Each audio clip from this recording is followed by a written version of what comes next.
Loop line पर कैसे आ गई कोरोमंडल एक्सप्रेस, ट्रेनों में भिड़ंत कैसे? उड़ीसा में हुए हादसे को लेकर शुरुआत में अलग अलग तरह की बातें सामने आई। हालांकि अब कहा जा रहा है कि कोरोमंडल एक्सप्रेस ने ट्रैक बदला था। जानिए यह हादसा हुआ कैसे। उड़ीसा के बालासोर में शुक्रवार शाम 3 ट्रेनें दुर्घटनाग्रस्त हो गईं। पटना बहानगा बाजार रेलवे स्टेशन के पास हुई। स्टेशन से कुछ दूरी तय करने के बाद एक ट्रेन मेन लाइन छोड़कर लूप लाइन में चली गई और फिर हादसा हो गया। कोलकाता से करीब 250 किलोमीटर दक्षिण और भुवनेश्वर से 170 किलोमीटर उत्तर में बालासोर जिले के बहानगा बाजार स्टेशन के पास शुक्रवार शाम करीब 7 बजे भीषण ट्रेन हादसा हुआ। इस हादसे का शिकार 3 ट्रेनें हुईं, जिसमें Coromandel express, Bengaluru Howrah superfast express और मालगाड़ी शामिल हैं। हुआ क्या है? इस भयानक हादसे में कोरोमंडल एक्सप्रेस मालगाड़ी से टकरा गई।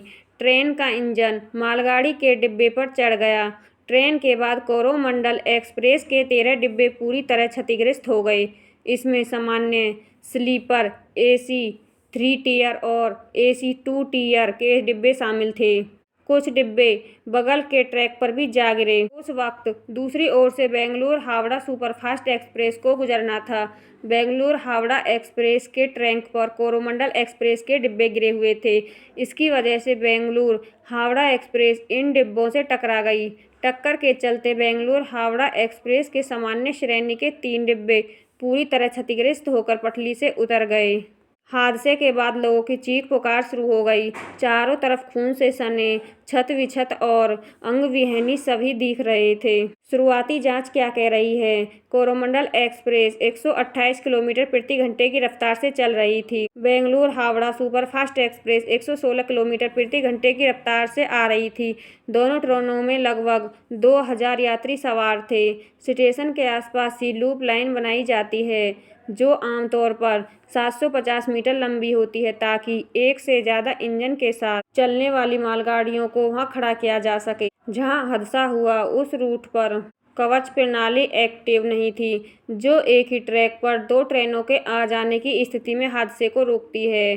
शुरुआती जांच कहती है कि सिग्नल मिलने के बाद कोरोमंडल एक्सप्रेस स्टेशन से रवाना हुई। आगे जाकर वह अप मेन लाइन छोड़कर लूप लाइन में चली गई, जहां मालगाड़ी पहले से खड़ी थी।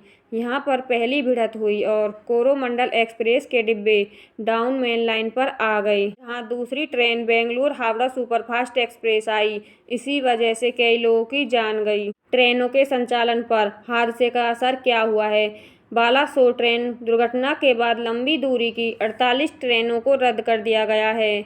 39 ट्रेनों के रूट में बदलाव किया गया है। इसके अलावा 10 ट्रेन ऐसी भी हैं जिन्हें आंशिक रूप से रद्द किया गया है। ये ट्रेनें हुई रद्द। 12,837 हावड़ा पुरी सुपरफास्ट एक्सप्रेस 2 जून 2023। 12,863 Howrah Bengaluru superfast express. 12,839 Howrah Chennai mail यात्रा। 12,885 Shalimar Puri superfast express. 20,831 Shalimar Sambalpur express. 2,837 Chhatragachi Puri special express और 22,201 सियालदह पुरी दुरंतो एक्सप्रेस को रद्द कर दिया गया।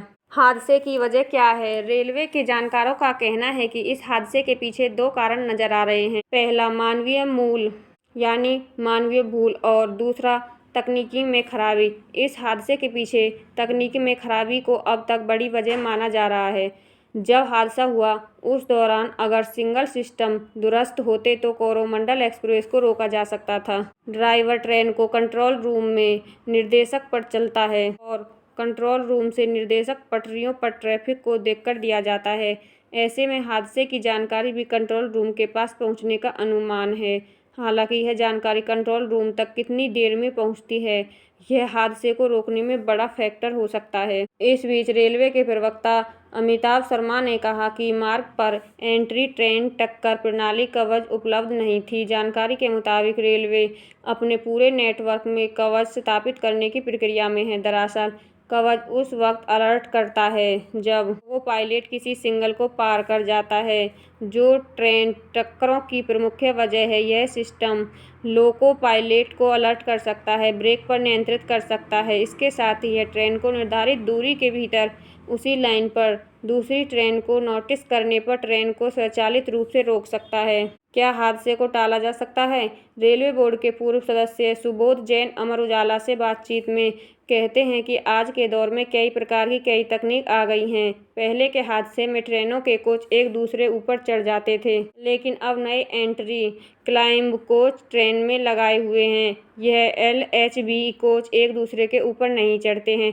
इसके बावजूद इस हादसे में इतने लोगों की मौत होना अपने आप में रेलवे के सिस्टम पर सवाल खड़ा कर रहा है। यह रेलवे का एक बहुत बड़ा सिस्टमैटिक फेल्यूर है। हर बजट में कवच और ट्रेनों के सिस्टम ट्रैक और सिग्नल सिस्टम सुधारने के लिए करोड़ों का बजट आवंटित किया जाता है। इसके बावजूद यह हादसे कैसे हो जाते हैं? जैन कहते हैं कि इसी हादसे के बाद रेलवे के अधिकारियों को एक्शन लेना चाहिए, जिससे बेंगलुरु हावड़ा एक्सप्रेस को हादसे से रोका जा सकता है।